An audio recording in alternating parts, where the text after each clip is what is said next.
What do you mean by birth plan? Unajua kuna birth plan ile ya kuplan unazalia wapi? Yes. Kuna birth plan nyingine maybe ya financial. Yes, that too. Ni yote financial, una make sure that you have the babies, everything that you will need when you go to a hospital. Hi, my name is Anne Maina. And I'm Tama Mbugwa. And this is Even in Sickness.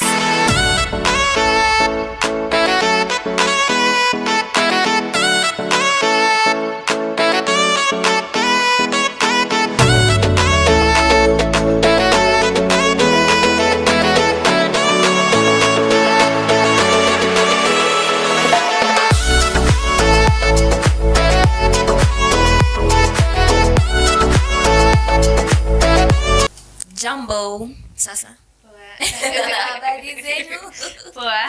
Welcome back to another episode of Even in Sickness. Yay. How are you? I've been good. Me too, Bana. Yeah, so today, what are we talking about? Before we go there, watu wetu kama kawaida, we know umeona our new content. Yes. And more is coming. More is coming. But tafadhalini, please subscribe. Because the views don't match the subscribers. Yes. So make sure if you are watching this, if it is your first time, subscribe. If it is your third time, now just subscribe. Please leave. Anyway, put a pause. Eka pause. After the subscribe button, have you seen it? Subscribe. On the right side of your phone. Yes. But the comments so far, we can't complain. Now, as we said, we will be releasing our videos on every other Friday. Please wait for it. Unajua bado sisi tunafanyia watu kazi. We still go to work 9 to 5. Yeah, that's why we'll be posting. Look at who is talking. So that's why we will be posting every other Friday. Hii mambo ya weekly inaleta shida kidogo. But we know you will like it. Yes. And welcome to this episode. It is a good one. As you can see, it is going to be a good one, right? Yeah, of course.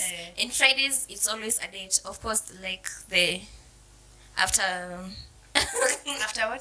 every 2 Fridays, like the second Friday, and then you get. No, I don't get. Usha explain. Wachana na mimi. Sawa. Aya. So today we are going to talk about pregnancy and things to look out for. Yes, when you're pregnant. So if you're a young mother, not even a young mother, if you're just pregnant. Yeah, what do you need to know? Yes, this episode is for you. It's for you for sure. Now, how we are going to handle it, we are first going to handle the things that you should not ignore when you're pregnant. Yes. Because these are things that we usually find tukiwa subiri as you bring lives into the world. Yeah. You know, this is very precious. It's a privilege. Imagine carrying a pregnancy even just for 2 months and then losing it, and maybe you've been looking for it for like 2 years. Umekuwa ukitafuta and then kuna wenye wanabeba hata miezi 7, hata miezi 9. Yep. And then it's gone. Yeah. So this episode is for you. Welcome. Karibuni. So we're going to start with the first one. Is bleeding at any point of your pregnancy. Yeah. That is like a cardinal sign. Like ukibleed tu jamani, just run to the hospital at any, like unajua you're pregnant, you should just go to the hospital because there's a lot of things that could cause bleeding during pregnancy. Yeah, usually bleeding is a very serious thing. Yeah. It should not happen at any time. Let no one. By the way, nimepatana na watu wenye wanasemanga ati nilianza kubleed and then a friend of mine akaniambia it's normal. Yeah. Let me tell you, it's not normal at all. Yes, bleeding is not normal. Usually there's something as medics tunasemanga ati implantation bleeding. Implantation bleeding, it should happen at around day 7. day 7 of your pregnancy, at that time hata haujui uko na mimba. Haujui uko na mimba. That is what is called implantation bleeding. And myself, I've never experienced it.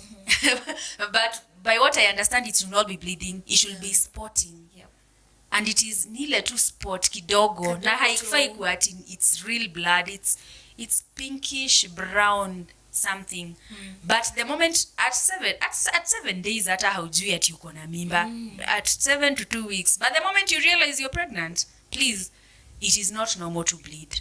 Whether spotting or anything. Yeah. Whether it is first trimester, second trimester, ama hata uko mwisho. Tafadhali. Always go to the hospital. Yes. Right? Yes.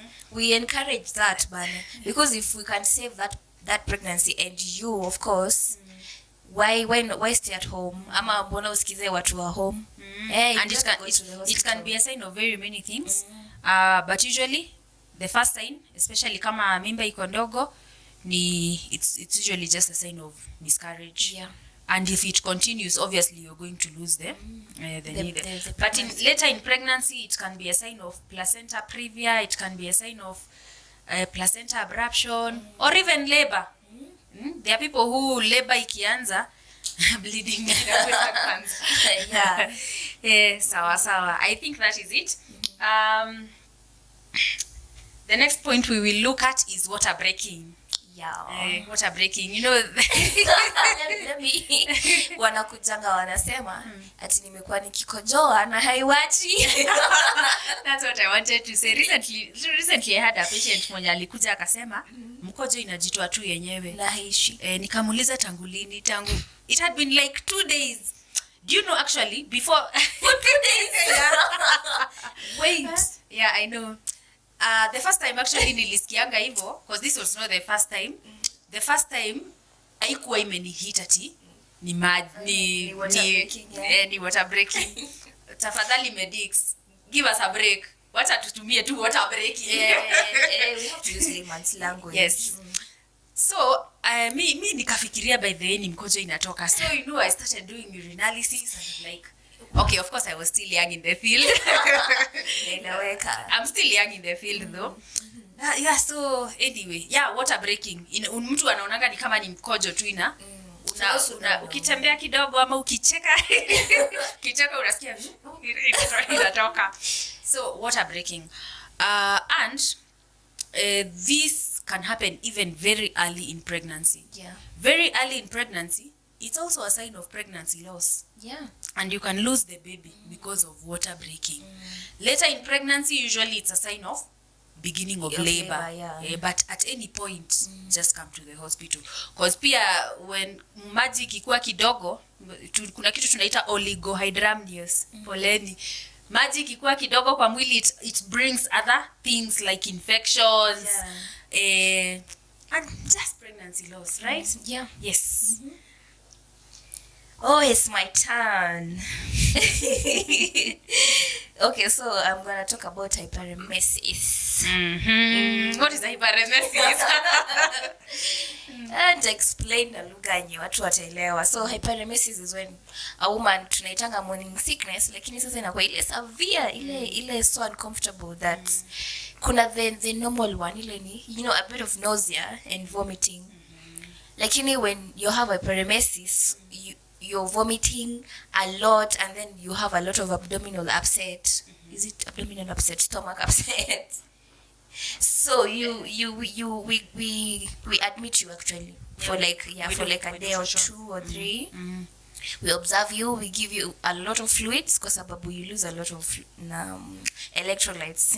Yes. Hyperemesis is just it's derived from the word emesis. Yeah. Emesis is just vomiting. In simple terms, lakini sasa hyper ni ile iko more pronounced. And there's usually a limit. Walikuwa wanasema how many times in a day. There should be a limit. Yeah, there should be a limit. Was it 3 times? I can't remember. But remind us, those the medics that are here. Sisi, we are not serious medics. We are very serious with our work. Lakini remind us. So there's a point inafikanga yenye inakuwa too much. Every time you eat, you vomit. Every time you you eat unakuwa by the way it comes with headache inakuja na by the way, do you know there are people who lose weight and they lose appetite they have weakness it comes with other symptoms but then there's just normal morning sickness which is I think which is tolerable. By the time morning inaisha that whatever you're feeling is gone. Oh, and then something else about hyperemesis is that it persists even after first trimester. Usually morning sickness by the time you're 12-13 weeks inafaa kuwa imeisha. Past 3 months inafaa kuwa ikiisha. But now if it persists even after that it becomes a problem. But usually what I know people are advised to do is to have frequent meals. Small frequent meals. Because morning sickness gets worse if you're hungry. Did you know that? I do. Ukiwa njaa by the end your morning sickness inakuwa mbaya. So make sure you eat small. You eat. Na anyway there's no use of you vomiting if there's nothing in the tummy. By the way that is what brings hiyo kuumwa na tumbo nini because you're trying to vomit lakini hakuna kitu. So make sure if you're getting sick you're sick on something. If you're vomiting something at least. Because huku mtu anasikia yeah. So that is it. You experience such, you come to the hospital. Yep. All right. Hiyo ilikuwa point yako? It's your turn. Ni leo tunaenda mbio. Hizi maneno ni straight to the point. Yes. The other thing that is usually ignored is swelling of the legs, of the feet actually. Of the feet. The feet ni mpaka from the kwa fingers hapa kwa ankle. Mostly inakuanga hapa around the ankle. And it's normal actually. It is normal in pregnancy. But then kuna ile swelling inakujanga na hypertension. At least ukiona your feet are swollen even by the way kuna watu wanafura even wakiwa 12 weeks nini. Usually inafaa kuja later in pregnancy because unajua the weight of the gravid uterus the weight of the huge tummy inaleta edema inaleta swelling kwa ankles. So it is normal but you should get a check because high blood pressure inakujanga pia na swelling of the feet. Yes, it does actually. There are people who ignore hiyo kufura na by the time wakuje things are bad. Unapata uko BP ziko uko juu nini and usually it becomes a problem pia ukiona umeanza kufura uso. Yeah, umeanza kufura uso. Mambo hapo imeharibika by the way. It is. So swelling of the legs unless yours you already know it's normal and you've been checked unapimwa pressure severally you're good. That is actually the point why tunasema mkuje clinic bana. We need to check your BPs, your pulse. Yeah, midwife. Tommy. Tunafaa kuanza clinic at how many weeks? At what point? When you first suspect that you're pregnant, you actually first come so that we do for confirmation. And we do the entire antenatal clinic profile. Yeah, it's also good to confirm that the pregnancy is actually there in the uterus. Otherwise utapata pregnancy probably it's somewhere else in the ectopic body. Pregnancy. So when you do the ANC profile tunafanya blood group. As it is important to know your blood group and your rhesus and your HB. And do I continue? Yes. Tell us and your HIV status and your serology. And we also do TB screening. Oh, right. It should be done. And in malaria endemic zones. So yes, we have to test for malaria. By then nowadays the government is so, not even the government, it is good. It is so concerned about transmission of prevention of mother to child transmission, especially of HIV, because nowadays it is preventable.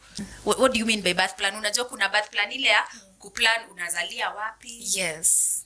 Kuna birth plan ingine maybe ya financial. Yes, that too.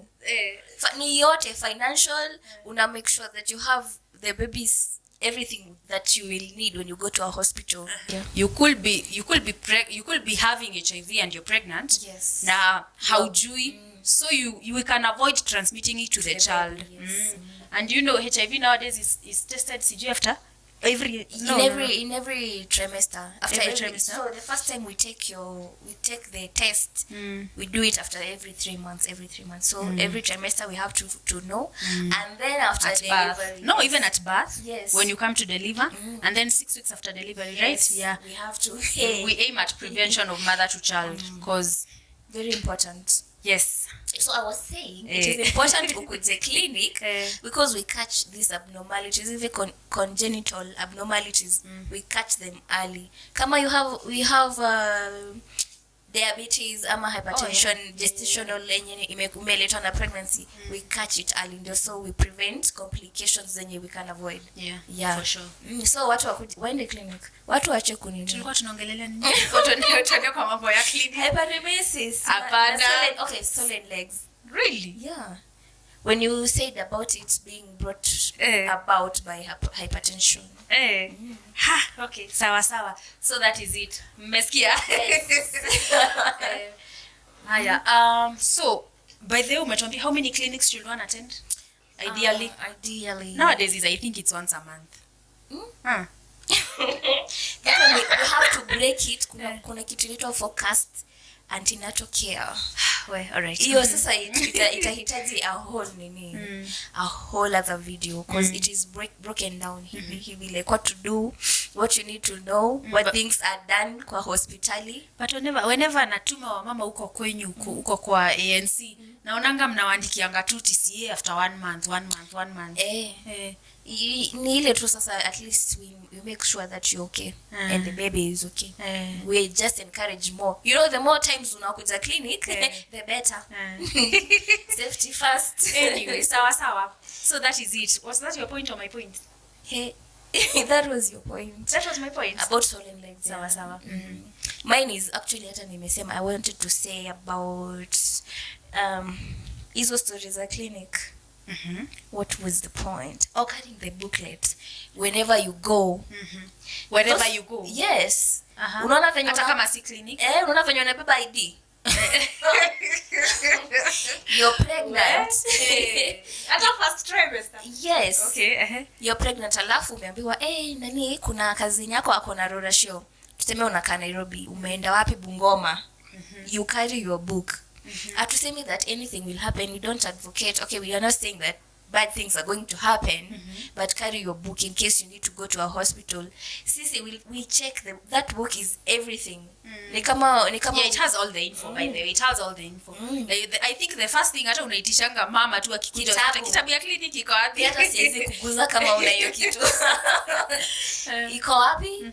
So you have to carry them. Unaona kama kwa ID yako, kwa wallet, kwa pesa funguo. Na kama nimebeba tu ka pouch. No. Unless pouch kama umeenda tao unarudi. Lakini if you're traveling, please carry your booklets at any time. Yeah. All right. Yeah, that's good to know by the way. It's good to know. Yeah, and while we are still on that point here, ANC, I think we can talk about maybe ultrasound. Yes. Ultrasound. Yes. At each trimester. Ideally, the recommended one is in every trimester. Usually, the first trimester inakuanga ya confirmation that the pregnancy is actually in the uterus, and it is for dating. Yeah. Let me tell you, usually wamama wanangoja until 3rd trimester ndio wanasema ati hata sijaipigwa picha, nataka kuconfirm akumbuki the last time alipata periods. Because that is what we usually use. The best ultrasound for dating of pregnancy in your first trimester, by the way. So make sure you get an ultrasound in first trimester. It also confirms sasa where the pregnancy is and all that stuff, but it is good for dating. Second trimester inakuanga ya nini? Confirmation about the fetal abnormality, to rule out fetal abnormalities and everything, right? Yeah, na ya 3rd trimester sasa.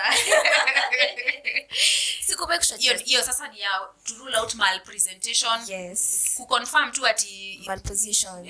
Ati head first. Yeah, we don't know. We head in a present hapo. Yeah. Otherwise unaweza enda kuzalisha mama hana ultrasound that trimester upatane na mgongo. So we have to do these things. Ama upatane na mguu ama mkono. So that trimester inakuanga ya kuconfirm that the baby is well positioned in the uterus. Yes. You understand? All that. However, yes. in low income settings, 2 ultrasounds are actually enough. Yeah. One to be taken between 17 to 24 weeks, which is okay. 17 weeks unajua already tumeingia second trimester, right? Between 17 to 24 weeks. And one other one uko sasa mwisho in low income settings. But you guys, but you see, it is not so expensive, and this will take me to my next point. Just go, Amma. Just take it on. Because public hospitals have affordable prices for these things. Yeah, they do. Yeah, they do for sure. I think hata ukiwa na NHIF it covers. It can cover, right? Yeah. So my next point is about birth plan. Mimi, I get so annoyed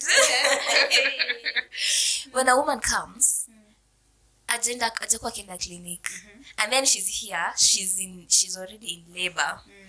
Alafu kitabu ana ultrasound unasikia kumnyonga kwanza ati anasema nimekuwa tu naumwa na tumbo. Unamwangalia, of course, the first thing you do when you see a patient, you observe, you just look with your eyes what you can get from the nini. And then unapata, of course, unaona this mother is gravid. Alafu you see clearly she's in labor. Alafu amekuja tu hivyo, hata hajabeba hata kabaga hata kanini. Ni kama hakuwa anajua. Like she didn't know she was pregnant, right? So by birth plan you mean what do you mean by birth plan? Unajua kuna birth plan ile ya kuplan unazalia wapi? Yes. Kuna birth plan nyingine maybe ya financial. Yes, that too. Ni yote financial, una make sure that you have the babies everything that you will need when you go to a hospital, and the book, of course, and the ultrasounds. Now this is going to be a big topic, sababu when it comes to birth plan, especially financial. Now very important. It's very important. Usually utapata, I don't know whether ni juu tuko mashinani, tuko Nyandarua. Hi, wenye hawajui. We are in Nyandarua. Yes. So unapata mama amekuja hana NHIF, and the whole time she knew she was pregnant. That is what asks me, bana. And let me not even start on the partner. Wacha kwanza tuachane na mama. Please, you as the father of the child, ulikuwa wapi? Na amemleta saa hiyo. Amekuja vizuri sana. Wamekuja wote wawili. First of all, they didn't even bother to find out about NHIF or Linda Mama or anything. Wamekuja tu, they have nothing. They literally have not even 1,000 bob. Yeah. Hawana. By the way, hawana. So unaketi unashanga, what were you thinking? I mean, NHIF takes 3 months to mature. Hata ungechukua hata NHIF when you're like 5 months, and it caters for everything, by the way. It does. So unashanga, what were you thinking? Like, it's not like a medical emergency ama surgical emergency. Ini kitu hata labda you had planned, okay, for there are people who plan for pregnancy, lakini hata ile yenye accidental months, you will know that you're pregnant, and then you have a whole 9 months to plan ahead. Ama maybe, I don't know, NHIF is 500 per month, right? So sometimes I don't get it.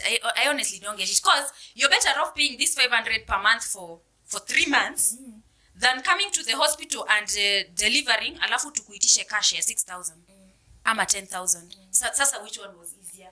Which one was easier for you, honestly? Because people, the reason people use is that hata hiyo 500 hangepata. By the way, if you cannot even afford 500 shillings, what business do you have getting pregnant? Right? Na tulisema ile episode nyingine tulisema maneno ya family planning. You be woke, unajipanga. Yeah, we should be empowered women, by the way. By the time you plan, you're getting pregnant, by the way. Tafadhali 500 ya NHIF wekanga kando. Isn't that right? It is very right. So, that was financial. The other one was what? Manguo. wewe unakujaje kwa hospital? I think he will affect young mothers, especially because me, I remember when in my when I was pregnant, I was like what? I was like 19. 19 towards 20. What? No, it's okay. I'm very sure hata wewe ulikuwa tu hapo. No judgment. Hata wewe ulikuwa tu hapo. I was. By the way, wacha nikwambie mtu ajuangi. By the way, how do my God, we don't know. Yani you just take one day to the next. Me kwanza I was in school. Hata sikuwa, I guess maybe ni vile sikuwa na pesa. I also didn't have anyone to tell me. Ulikuwa tu huko bana. I didn't have anyone to tell me because hata manguo ni mamangu.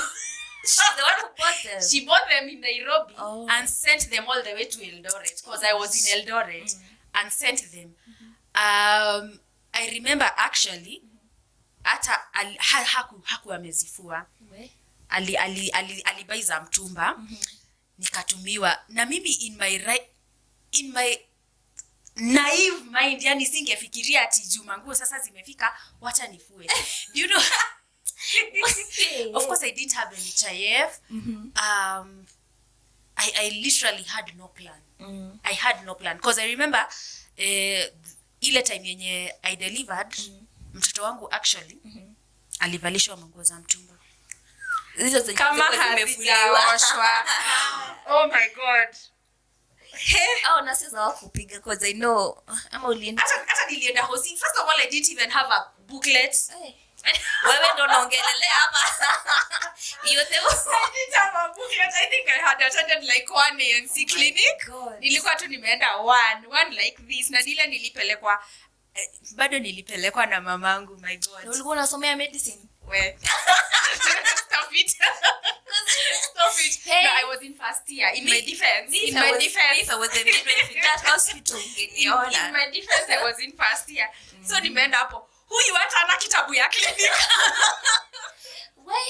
Well, anyway, it was just anyway, I think for young mothers, we are not excusing you, by the way, because of my experience, and that's why we're here to tell you. For young mothers, it's a bit hard. I think they need emotional support. They need psychological. Wanahitaji tu mtu wa kuambia this is what happens. Guidance. You know? Yeah, I know. Hey, anyway, I had no business getting pregnant, but here we are, and we're so happy. We are so happy. Yeah. Anyway, so that was about what? Manguo za mtoto. Unafaa kuwa na a bag already packed. After, like during the second trimester at least. Uko na manguo za mtoto umepack kwa bag, uko na booklet, and then we even tell them, I don't know if they still practice that, but unafaa kuwa na kauzi na sindano. What? Ati sijui na leso. Na wembe. Na glass. Hapana na wembe. No, but right now I think ma hospitali tu every corner you turn. Yeah. I don't think. But hizo ni vitu za kitambo because unajua kitambo not even kitambo for people in rural areas. Yeah, they still do that. Because by the way even hapa Nyandarua unapatanga mtu amekuja ametoka sijui Shamata. Shamata ni wapi? My God. How many hours do you ama unapata mtu ametoka place inaitwa Bushi ama mtu ametoka my God. Sijui wapi. And those places, by the way, ni mbali.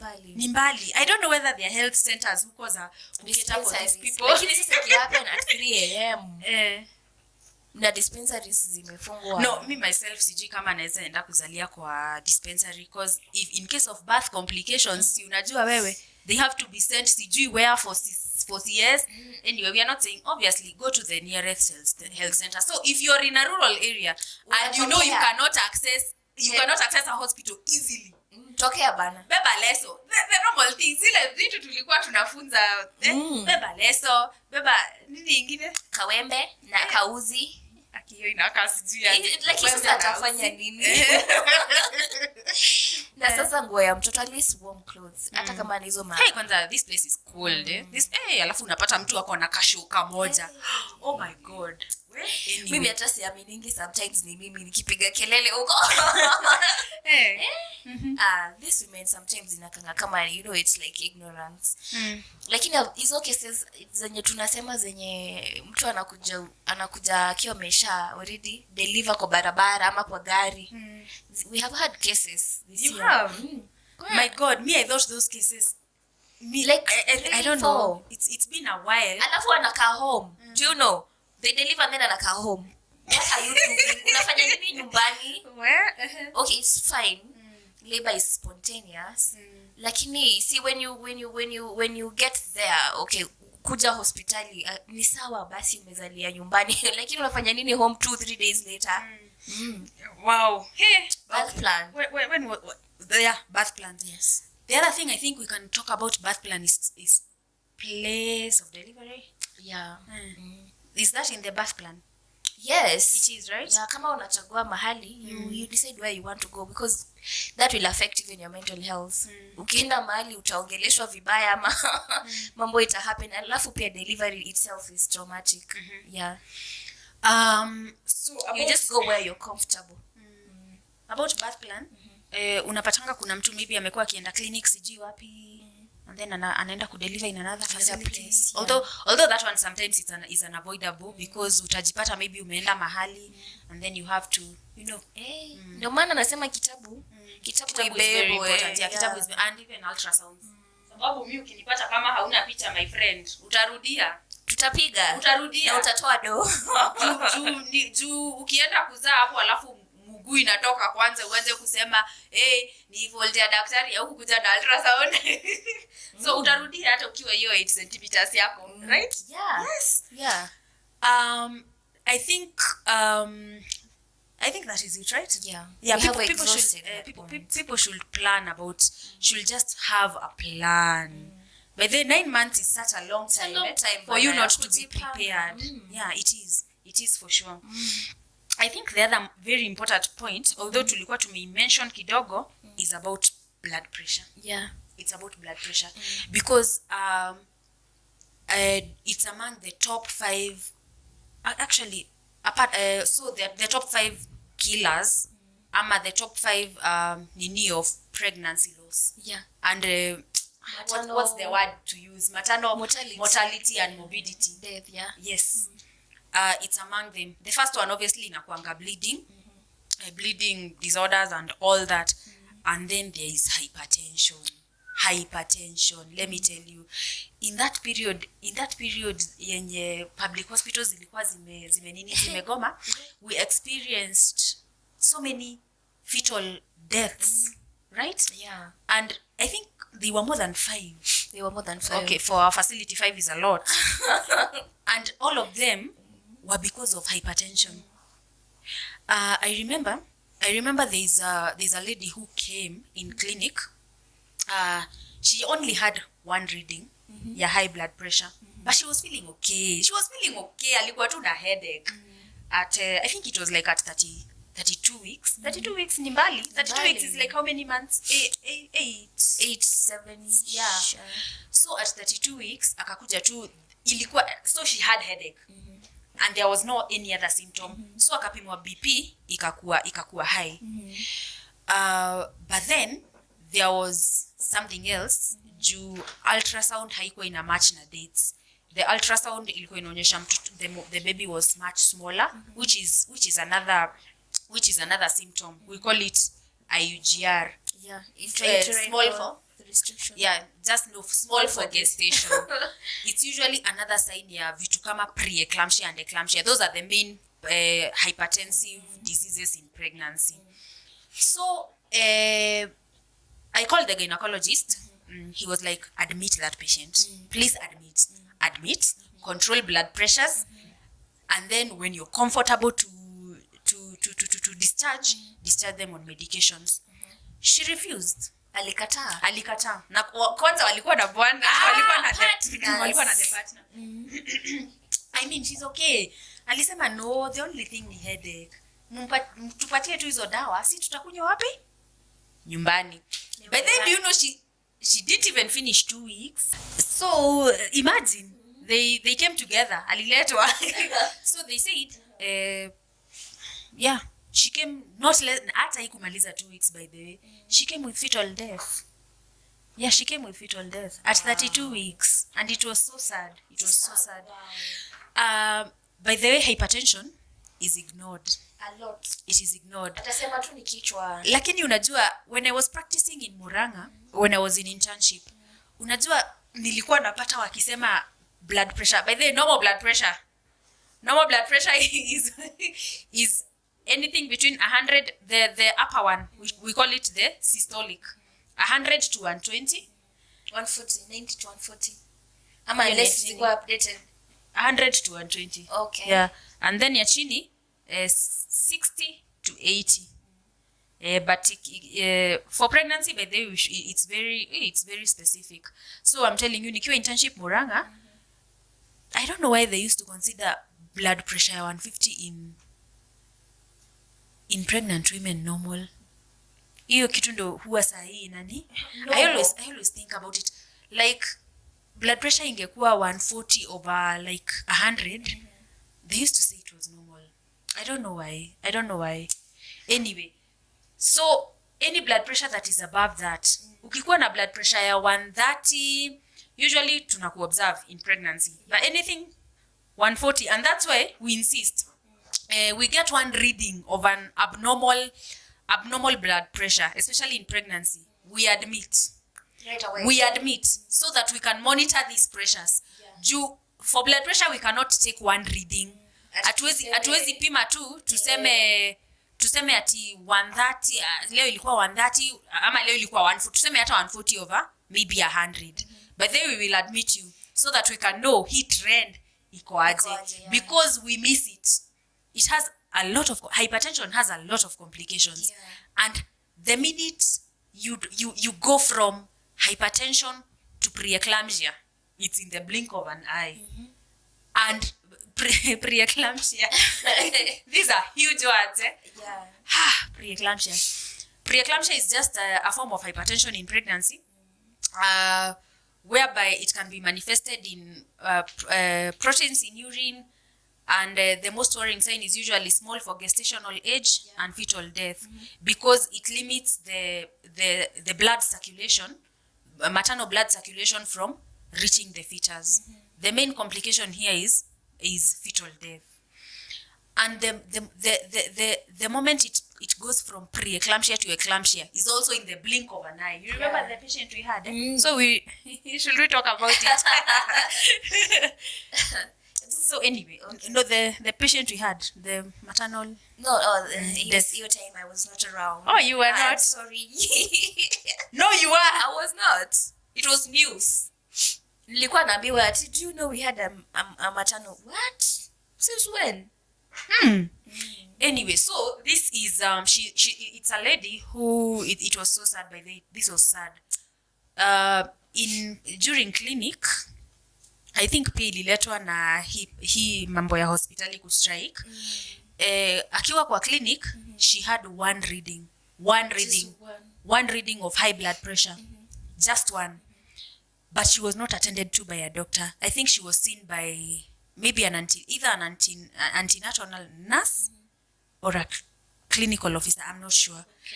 Because when they got the one reading of high blood pressure, they told her to go see a doctor. Did she go see the doctor? She did not. Why? She did not. And hakuwa amefanyiwa any other tests, hata urinalysis or anything. So it was kind of hard to tell kama ilikuwa imefika hiyo point ya preeclampsia. Oh, right. So she had one reading ya high blood pressure. The next meaning she came the next time she came to hospital, she came convulsing. Oof. And by the way, we lost the mother. We did lose the mother by the way. At that time ilikuwa how many weeks? Vile alikuja hospitali sasa with the fits, yeah. I think she was 34. Oh. Yeah, she was 34 weeks. Yeah. So, yeah, mtoto ali survive. But we lost the mother. And it was simply because of one reading of high blood pressure yenye aliambiwa go see a doctor. And she didn't take it seriously. By the way, hypertension not even in pregnancy, but hypertension generally, mara mingi it has no it is silent. Inakuanga na symptoms, vague symptoms like headache, mostly headache. Sometimes maybe neck pain, a feeling of fatigue, nini. But in most cases, unajua, especially if you're pregnant, utafikiria that this is normal. Yeah, because your body is just doing a lot of things. And just one reading is enough. One reading to admit you. By the, I don't know. I think, my God, I don't know how I can insist on high blood pressure. So health workers have to be diligent with these mothers, and these mothers too have to be diligent about their health. Ukiambiwa enda na daktari, you go see the doctor. Sababu, wana feeling tu, me I'm fine. I'm not sick. It's just a headache. I'm a one reading of high blood pressure.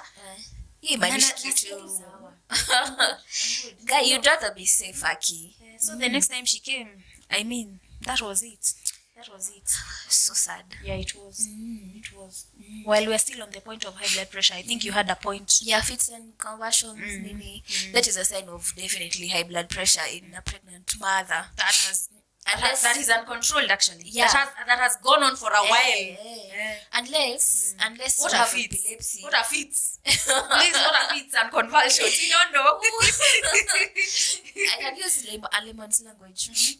The body, you're probably just sitting or standing or walking or anything, and you just start, your body is trembling, you have tremors. For wale wa Kikuyu wanaitangwa karenga.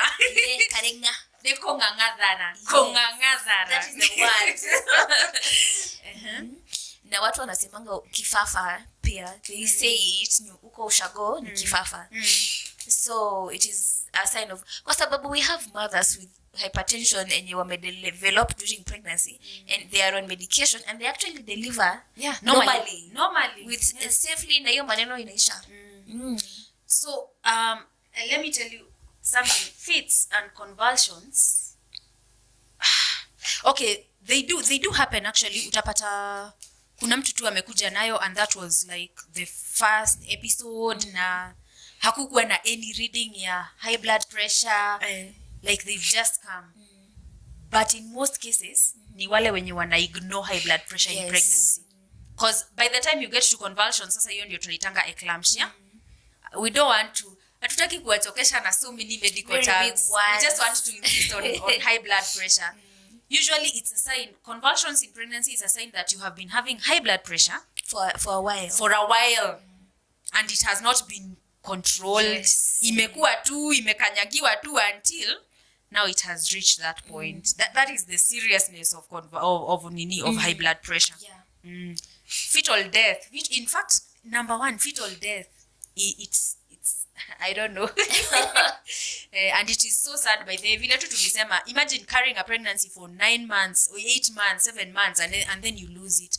And nowadays, by the way, in our facilities, we are able to save children who are 32 weeks.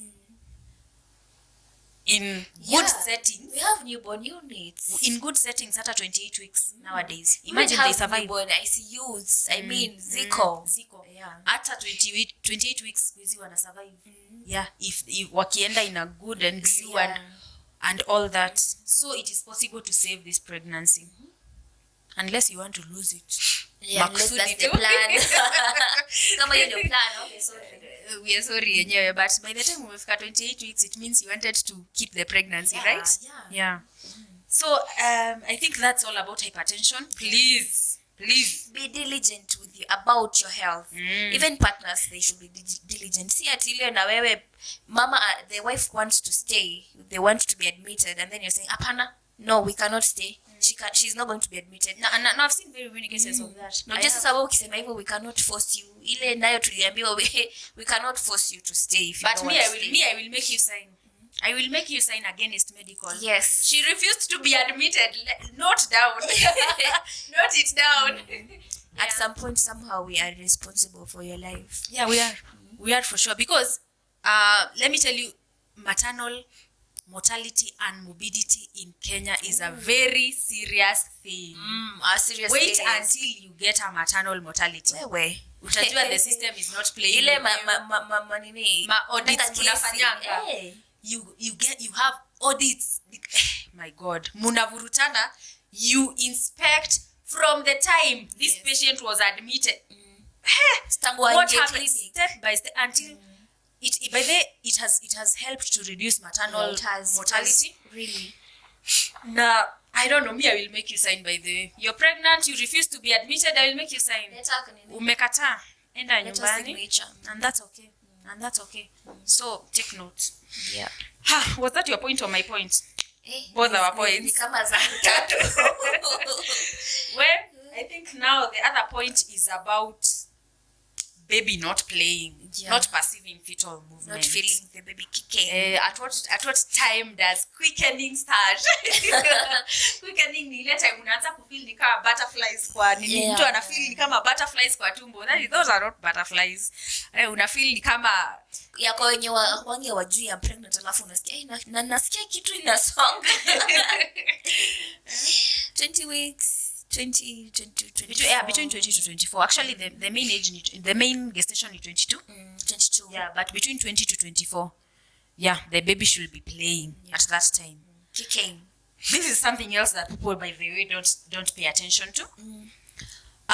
The moment you start feeling your movement, fetus, you should have at least 3 major movements. Yeah. Daily. 3 major. Nile yenye sijui nita-explain aje. You literally feel like ni kama mtoto amemove from but kuna hizo small kicks kama mkono ama mguu. Those ones should be there. They are there, but there should be 3 major movements every day. And if your baby has not played for 6 to 12 hours, should it be 6 to 12 hours? Inayo siku research kabla nikuje hapa poleni. I think it should be 6 to 12 hours. Mtoto hajacheza. Please kuja hospitali tafadhali to confirm. Although I think at about 24 weeks haukuangi umeanza kumsikia vizuri. But by the time 28 inafaa kuwa very very clear. Should be very clear. Ulikuwa unasema ati uliacha kumsikia lini? Anakuambia niliacha kumsikia juzi. My God. Mama umekaa nyumbani. We? Na hujasikia mtoto akicheza. What are you doing? Yeah, it's very sad by the way. Actually unapatanga hata kuna mwenye anasema, anakuja anasema sijamsikia tangu jana. And you confirm and the baby is gone. Yeah, we definitely have to do an ultrasound to confirm the ultrasound. The moment the moment you come useme utasikia mtoto, we have to do of course we'll examine, try get the fetal heart. Kama haziko, ultrasound first. And then sometimes you can be very busy during the day, so you can unaweza miss your movement. And it's allowed. So ukikuja hospitali we just confirm. Tunakwambia uko sawa. We get serious cases when we have to admit you and we give you a kick chat. Oh yeah, we do. We do actually. There's something I wanted to talk about your kicking. There are points inafikanga when we have to deliver immediately actually. Especially if we confirm with the ultrasound, iseme the fetal movement is reduced. Any reduced fetal movement or the heart rate is low or anything, imagine we just deliver you. We don't even negotiate, we just deliver. Hapo tunakubalia kama huku kuja na nguo ni sawa. Lakini kitabu ya clinic hapana. Yeah, there are times when we have to deliver immediately. So the moment unasikia mtoto achezi, just come to hospital. 6 to 12 hours. Yeah. All right. Ni kama zangu zimeisha bana. Unless they give us more. Our viewers. All right. I wanted to talk about timing of labor. Timing of labor. Yes. Okay. Tunasikia he hate speech lakini usually unapatanga Okay, so there's something we call false labor. First of all, wacha kwanza nianze hapo. Yes. No, continue. I'm listening. So one, if the expected date of delivery that you have been given haijafika, you should be, of course actually most people do deliver even before that date ifike, but you should be a bit concerned. Anyway, you should be maybe a bit concerned kama hiyo date maybe haijafika and then una feel abdominal pain, the lower abdominal pain. Sometimes it could be a sign of false labor, and the way that you can know false labor is that the pain is there maybe when you're at rest, but ukifanya kitu ama maybe you can try putting your feet up, your legs up, try relaxing, usually inapoteanga. True labor, you cannot be able to do anything. Nothing relieves the pain. Nothing at all. If you ulikuwa umeinama ama ulikuwa unaosha vyombo and the pain starts, you cannot continue. You cannot. It is a pain that does not make you do anything else. There's nothing you can do. Actually, you cannot even sleep. So kindly, if you're able to sleep through your pain, chances are that is not labor. And when you relax, alafu pain inapotea, chances are that is not labor. When maybe you take a walk, you also tell them ukifeel your pain, apart from putting your feet up, take a walk, usikie vile iko. If the pain goes away, ama if you're able to work through the pain, kama wewe unaendelea tu kuosha vyombo through the pain, chances are that is not labor. Usually when labor comes, hakuna kitu unaweza fanya. Hata ukae siju ufanye nini. Lazima kwanza uache kenye unafanya, usikize. The pain. And then ukiwacha hivyo. So I think when it comes to false labor, we are done. Although sasa there are some pains that are usually a sign of maybe urinary tract infection. And urinary tract infection actually in pregnancy sometimes is very asymptomatic. Hainanga symptoms. But unakuja unapima, tunapata uko na UTI, but unaumwa maybe na the lower abdomen. Also, something else about labor is that in most cases it radiates to the back. Unasikia tumbo actually kuna wenye tu watakuja waseme ni mgongo. Mgongo inauma. But still the pain hiyo ya mgongo, it increases. Now sasa the pain that started tuseme asubuhi is going to be different from the pain that you feel now, even after 6 hours. Even after 3 hours it's going to be different. It should increase. It should be. So kuna wenye tu watakuja ako tu na low abdominal pain na kanaenda kwa mgongo kidogo. So that could be a sign of labor. But of course lazima pia uangalie dates. If you're very early, like your time, your expected date of delivery kwa mbali kidogo, that's when you try to rule out that it is actually not labor. Hatutaki pia utoke all the way from, let's not use Shamata this time. Please don't come all the way from Tumaini. Kuna place Tumaini inaitangwa kwa Kiongo. Please don't come all the way from sijui kwa Kiongo. Ukuje tu kwambie mom you're not in labor. Umekuja usiku. Alafu nimekuleta ishaenda. And then tukwambie it's not labor. So you should be very observant. Now when it your body. Yes. Now when it comes to labor, labor is different for different people. There are people who labor inaanza saa ina anaanza in the next 3 hours. And there are people who labor starts and they go for a good 24-36 hours. 48. Yes. Wanafikishanga. Yes.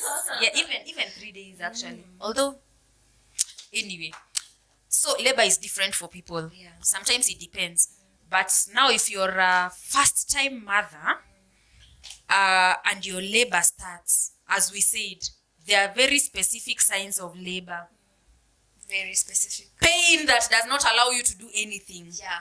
in most cases it radiates to the back. And during those bouts of pain, tummy inakuanga ngumu, inakuanga very hard. Unasikia hiyo tumbo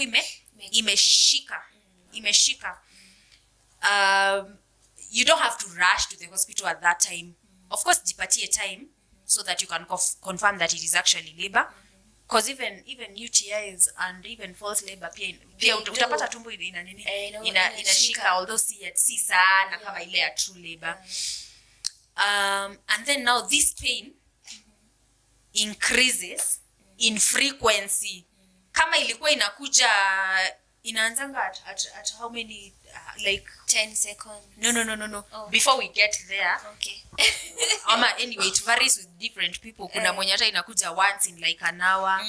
Hiyo kama inakuja once in 10 seconds like once in an hour. No, I'm not talking now about that labor. Unajua inaanzanga tu pole as it increases in frequency.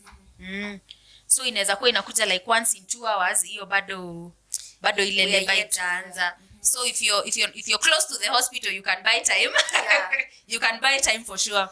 Unless uko mbali, uko Wakiongo. Unaanza kujitayarisha. Aya. And then now this pain should increase in frequency.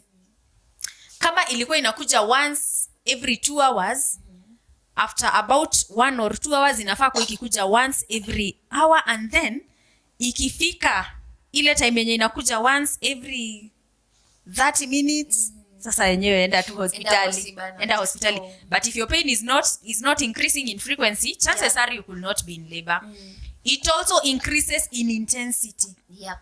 Kama ilikuwa inakuja ka pain tu kanakuja for like 2 seconds. Kanapita tu.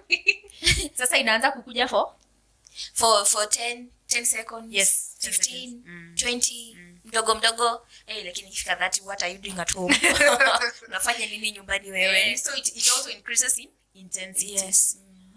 So that those are signs of labor, and you should go to the hospital. Yeah. Also when the water breaks.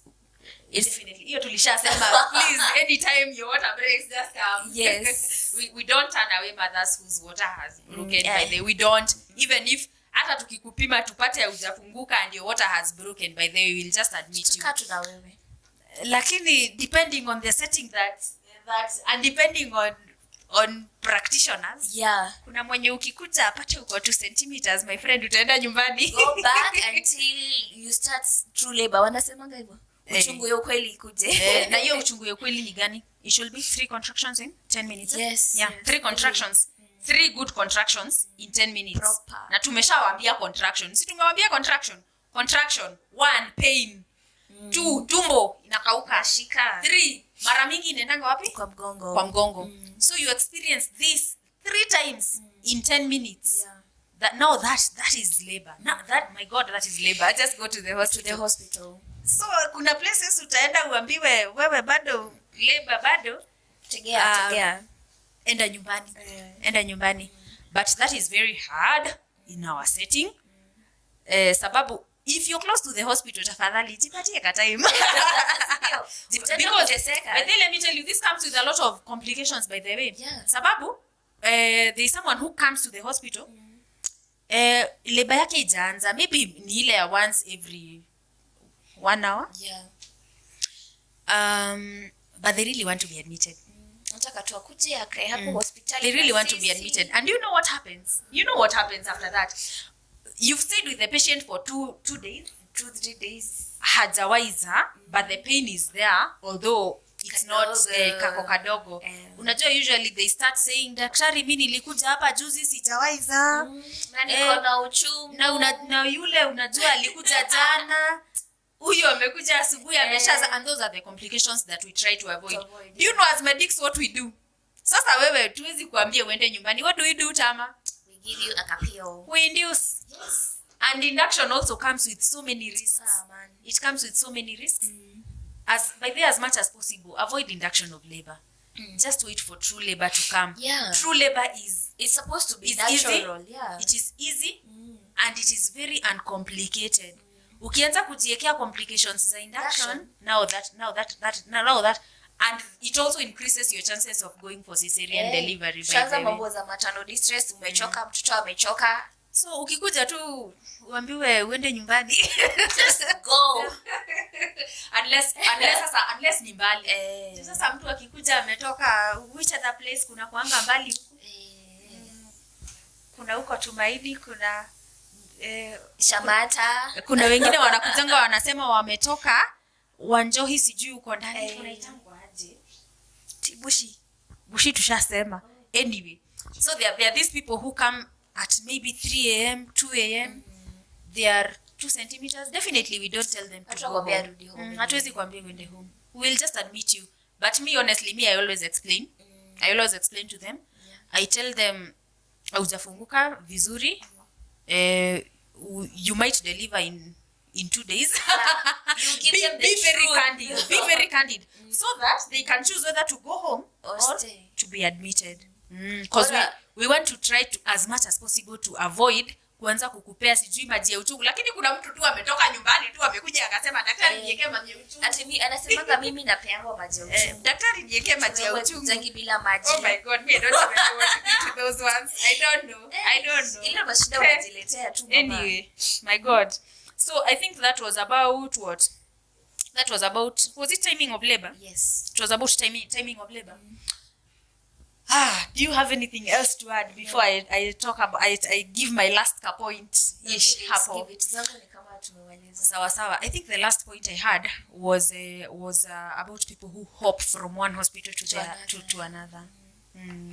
Looking for opinions, some second, third, fourth opinions. It's always good to look for a second opinion. But there's just this point of hopping from one hospital to another. Probably to say even in your antenatal clinic, we understand if maybe umehama ukatoka Nairobi ukakuja Nyandarua. Karibu sana. But there are people who hii mwezi ako sijui wapi, health center gani sijui wapi, then today ako hapa, and then there is no continuity of care. There's something we call continuity of care, which is very important. If you know, there are people who get used to how you are, even about your labor na nini. Ama kuna mtu actually I've met someone mwenye ameenda anataka kukua induced in a facility, wakakata, so wakatoka anaenda huko.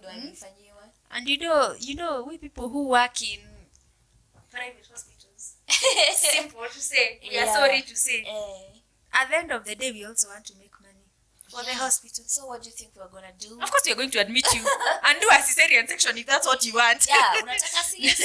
Okay, well and good. No.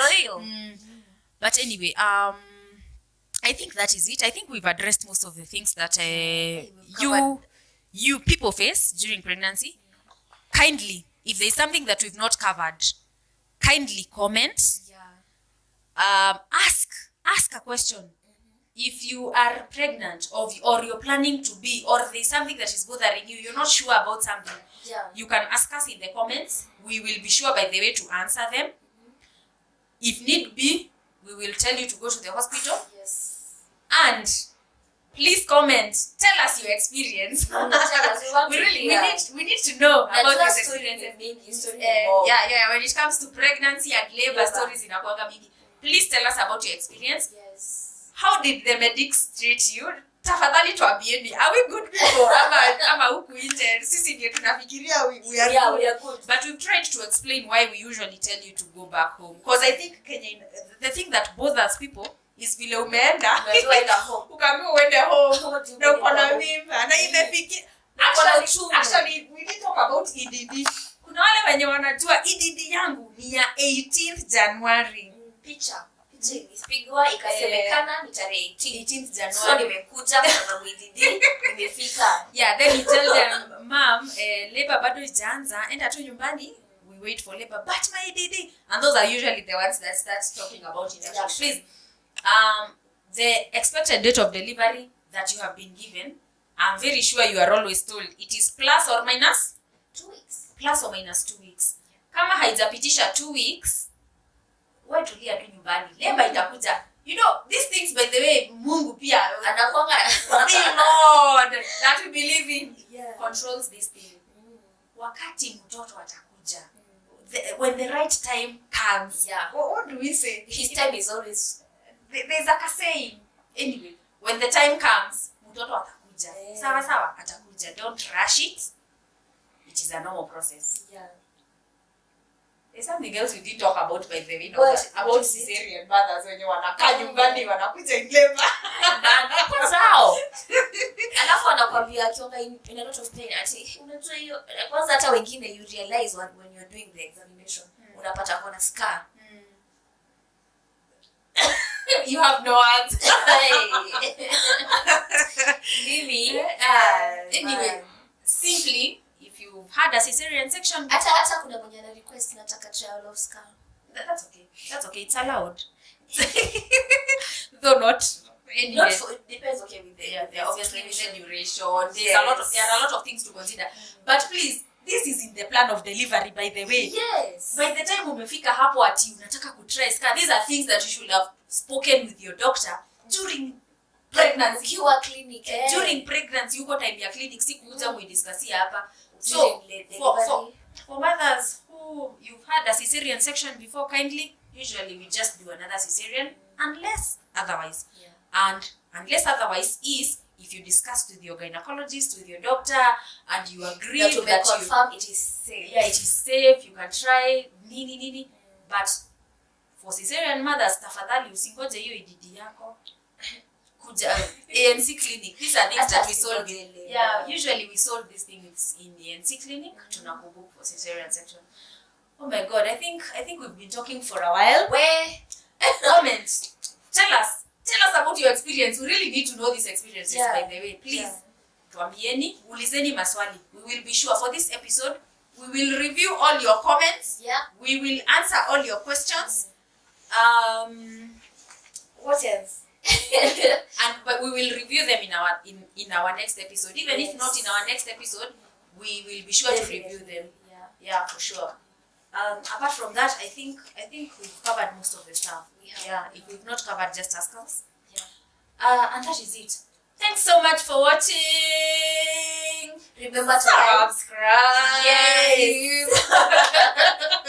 The normal things we tell you. Please share this video if you have that friend of yours who is pregnant. Ebu patia mwambie ebu ona hii. Ebu check this out. Yeah, we've covered the main topics. Tafadhali mtumie hii video. Let them watch. Let them watch it. Let's get educated and empowered. But this is creating awareness. Yes. It's very important. Our mothers out here are very ignorant. Very. Maybe ni vile tuko mashinani. Maybe wale wako Nairobi. They well informed. Hapana, sasa tumeleta maneno. We see we have brought it to the village basi. Enjoy. Now I'm sure we have smartphones now. Tuko na wifi, tuko na power. Do we?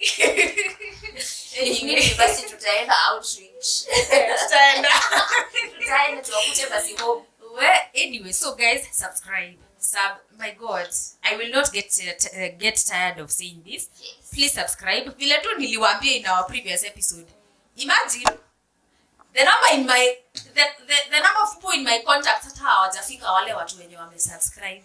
Tafadhali, if you know I've saved your number in my phone and you've not subscribed, tafadhali, we're left to. I don't see what. If you know you have my number in your phone and you've not subscribed, if you know we have been friends on Facebook since primary school, Imagine. And you've not subscribed, please. Why? What is the disservice? Imagine the energy we put in this. This is not easy. This is good stuff. We've been educating you. Now just subscribe. Share this video. I do believe that this one is very educational, by the way. It is. Share it. Comment. Yes. And the notification button. Yeah. So that you videos can drop. Tunazidrop. By the way, corner some very hot stuff. So make sure you hit on that notification bell so that when we release a video, you are informed. Yes, you are informed. You have not watched the recent one that I didn't know. What do you mean you didn't know? What is the point of that bell? What is? Now since we are Millennials. Yeah. Adios. Bye.